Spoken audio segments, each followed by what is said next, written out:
बिस्मिल्लाहिर्रहमानिर्रहीम। आज का हमारा टॉपिक है इंक्लूसिव एजुकेशन, जिसको उर्दू में शमूलियाती तालीम कहा जाता है। इंक्लूसिव का ओरिजिन वर्ड इंक्लूड है, जिसका मतलब है शामिल करना। क्या शामिल करना, ये मैं आपको आगे चल के बताता हूं, बल्कि आपको खुद ही पता चल जाएगा कि इसमें हमने क्या शामिल करना है। इंक्लूसिव एजुकेशन एक ऐसा कॉन्सेप्ट है जिसमें हर बच्चे को क्लासरूम के अंदर बैठकर पढ़ने का इक्वल चांस दिया जाता है। इंक्लूसिव एजुकेशन का कॉन्सेप्ट, इसका तस्वर उन बच्चों के लिए है जो डिसेबल हूं, जो माजूर हूं, जो स्पेशल बच्चे हूं, कि वो बच्चे भी नॉर्मल बच्चों के साथ बैठ के पढ़ सकें एक क्लासरूम के अंदर। एक मोहतात अंदाजे के मुताबिक पूरी दुनिया में तकरीबन 240 मिलियन चिल्ड्रन माजूर हैं, यानी कि वो डिसेबल हैं। ये बच्चे भी दूसरे बच्चों की तरह अपने मुस्तकबिल के बारे में अच्छे अच्छे ख्वाब देखते हैं। इन बच्चों को भी दूसरे बच्चों की तरह अच्छी तालीम की जरूरत होती है, मगर ऐसा नहीं होता। इनकी लाइफ पे तवज्जो नहीं दी जाती, इनकी नीड्स पूरी नहीं की जाती। पूरी दुनिया में ये वो बच्चे होते हैं जिनको स्कूल से दूर रखा जाता है, जिनको तालीम नहीं दी जाती। ये बच्चे जहां पढ़ते हैं वहां डिस्क्रिमिनेशन देखने को मिलती है। इनकी तालीम और तरबियत के लिए मुनासिब निज़ाम नहीं होता। इसलिए पूरी दुनिया में डिसेबिलिटी तालीम हासिल करने में बहुत बड़ी रुकावट है। इन बच्चों के लिए मुख्तलिफ तरह के स्कूल्स भी होते हैं, जिनको कहा जाता है इंक्लूसिव स्कूल।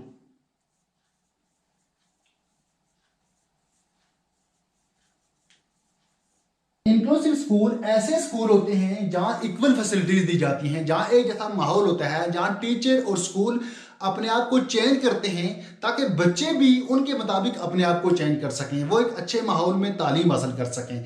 ये आ गई इंक्लूसिव एजुकेशन की डेफिनेशन। अब हम देखेंगे इंपॉर्टेंस, या फिर आप इसको एडवांटेजेस भी कह सकते हैं, इंपॉर्टेंस ऑफ इंक्लूसिव एजुकेशन, जिसका पहला पॉइंट है एजुकेशन फॉर ऑल स्टूडेंट्स। देखा गया है कि डिसेबल बच्चों को तालीम हासिल करने में बहुत सारी मुश्किलात का सामना होता है। इनको कदम कदम पर मुश्किलात का सामना होता है, दुश्वारी का सामना होता है, डिस्क्रिमिनेशन का सामना होता है। इंक्लूसिव एजुकेशन का मकसद ये है, इसका कॉन्सेप्ट ये है कि एक ऐसा माहौल बनाया जाए, एक ऐसा इन्वायरमेंट बनाया जाए जहां तमाम बच्चे, एबल और डिसेबल बच्चों को एक जैसे माहौल में रखा जाए, उनको बराबर मौके मैसर हों ताकि वो तालीम हासिल कर सकें। इसके बाद नंबर 2 है राइट टू एजुकेशन। तालीम हासिल करना हर बच्चे का हक है, चाहे वो एबल है या फिर डिसेबल है। ये उसका बुनियादी हक है कि वो तालीम हासिल करे। इसके बाद पॉइंट नंबर 3 है, वो है चाइल्ड सेंटर्ड लर्निंग। स्कूल में मुख्तलिफ तरह के बच्चे होते हैं। कुछ बच्चे ऊंचा सुनते हैं, कुछ बच्चों को देखने में दुश्वारी होती है। इंक्लूसिव एजुकेशन में जो बच्चे ऊंचा सुनते हैं उनको ऊंची आवाज में पढ़ाया जाता है, और जिन बच्चों को देखने में दुश्वारी होती है उन बच्चों को उनके मुताबिक ट्रीट किया जाता है, यानी कि बच्चों की कैपेसिटी के मुताबिक डील किया जाता है। इसके बाद पॉइंट नंबर 4 है flexible teaching strategy. Teacher classroom में बच्चों की नीड्स के मुताबिक अपनी टीचिंग स्ट्रेटजी को तब्दील करता है। जिन बच्चों को देखने, बोलने और सुनने में दुश्वारी पेश आती है उनको उनके मुताबिक डील किया जाता है। इसके बाद पॉइंट नंबर 5 है पॉजिटिव अप्रोच। पॉजिटिव अप्रोच क्या है कि टीचर के जहन में ये ख्याल कभी भी ना आए कि ये बच्चा कुछ भी नहीं सीख सकता, बल्कि वो अपनी हर मुमकिन कोशिश करे कि ये बच्चा यहां से कुछ ना कुछ सीख के ही जाएगा। इसके बाद नंबर 6 है इन्वॉल्वमेंट ऑफ पेरेंट्स। पेरेंट्स की इन्वॉल्वमेंट इंक्लूसिव एजुकेशन में बहुत जरूरी है।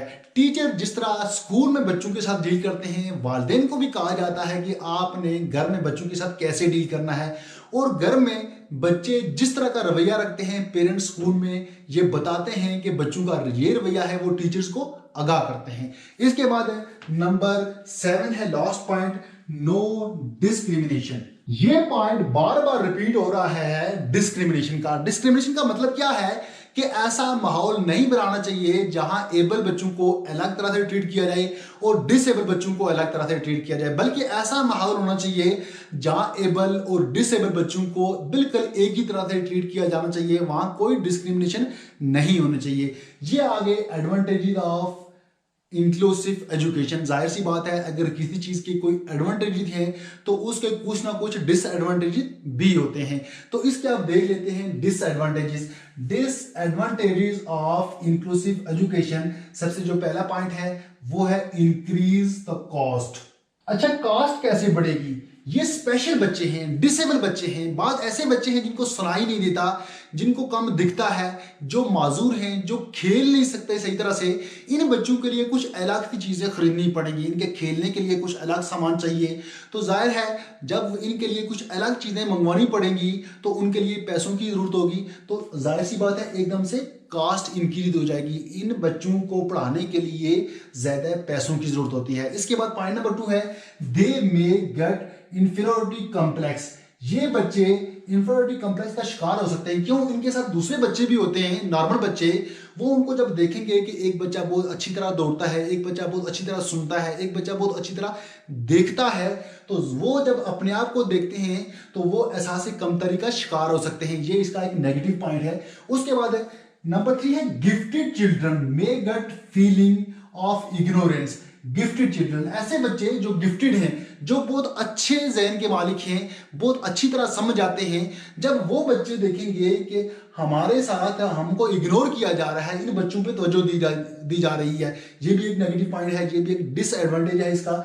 इसके बाद नंबर 4 है एडिशनल पेपर वर्क बर्डन। इन बच्चों के जो पेपर होंगे वो स्पेशल ज़रा बच्चे हैं, डिसेबल बच्चे हैं, तो इनके पेपर भी उसी तरह के होते हैं। इनको चेक करना, इनको मार्क करना, इनको ऑब्जर्व करना, ये भी एक अलग सा पेपर वर्क है और ये एक बर्डन भी है टीचर के लिए। ये एक शॉर्ट सा टॉपिक था जिसमें हमने डिस्कस किया इंक्लूसिव एजुकेशन। उम्मीद करता हूं कि ये वाला टॉपिक आपको पसंद आया होगा। तो मिलते हैं नेक्स्ट टॉपिक में, जिसमें हम किसी नेक्स्ट टॉपिक को डिस्कस करेंगे।